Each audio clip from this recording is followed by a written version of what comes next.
How you doing, guys? Let me show you a new piece of equipment I bought for my studio. It is a boom stand for a microphone.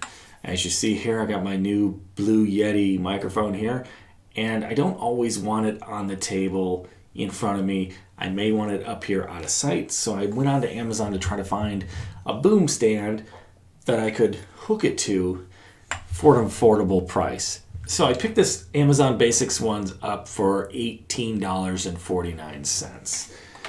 I read some reviews on it. It said maybe it's not that strong. It's good for light microphones, but I figured for the price, why not pick it up?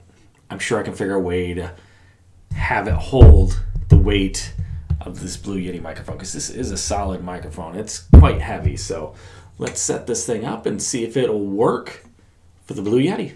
Okay, so I got my table moved out of the way and I set up my boom stand here.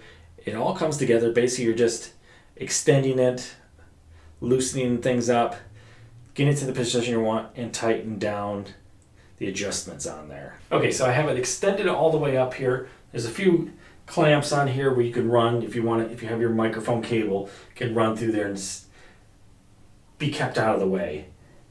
So you're just going to tighten this up. I got the stand here. You can loosen the knob up here and adjust how you want it.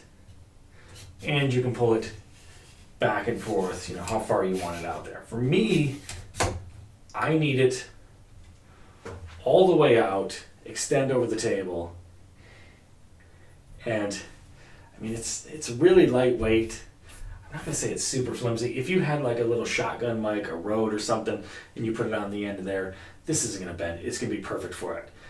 But for my heavy Yeti, let's see how well it'll work. To begin with, let's pull this back.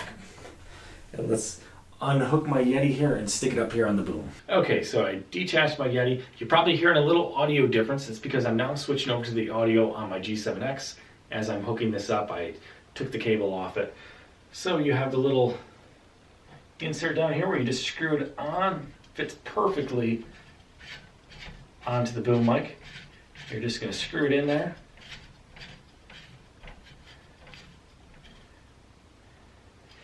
And I wanted to record from the front there. So right here with the boom, pretty much all the way back, it's pretty good.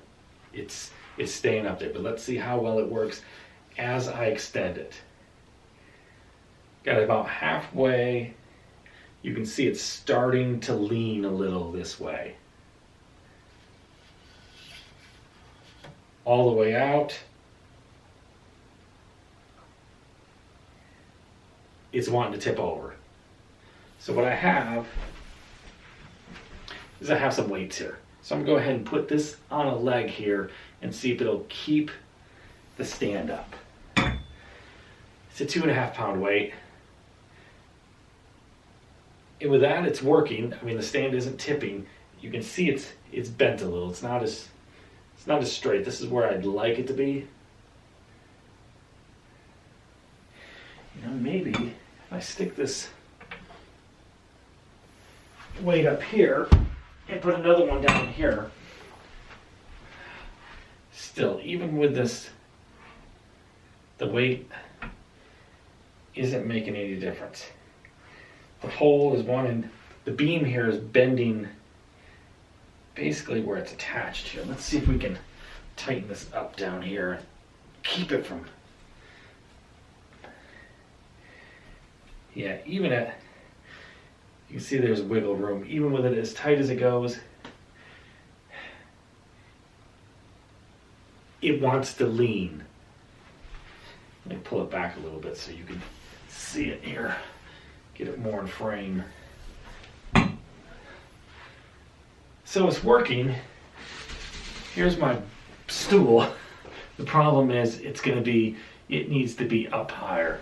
So let's try and get it up where it would be out of view if I was underneath it.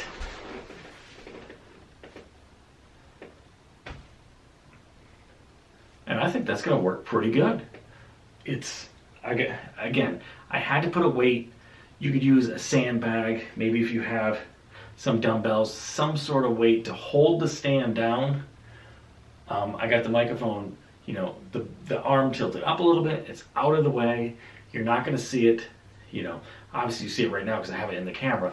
But if I frame the camera right, you're not going to see that.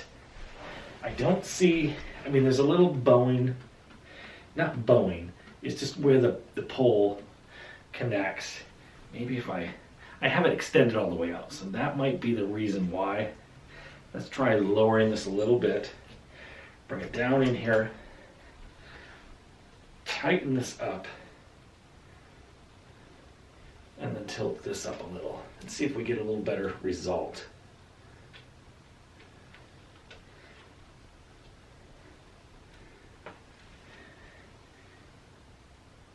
Not as much movement right here in the arm.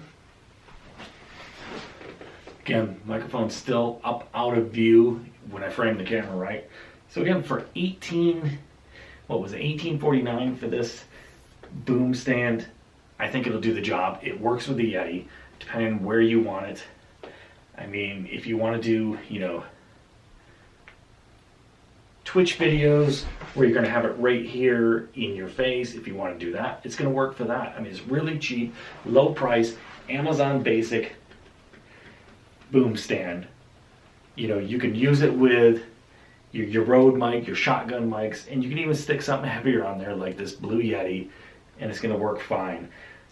Don't know how long it's going to last. Like I said, there is some movement in the arm here, but for $18, if this falls apart after, you know, 6 or 7 months, you can go get another one instead of spending, you know, $80, $90 or however much you want to spend for a good boom mic. So if you're looking to set up your studio for a lower price and not go out and buy the most expensive equipment, get yourself an Amazon Basics boom mic stand. I think it'll work perfectly for you. I'll see you guys soon.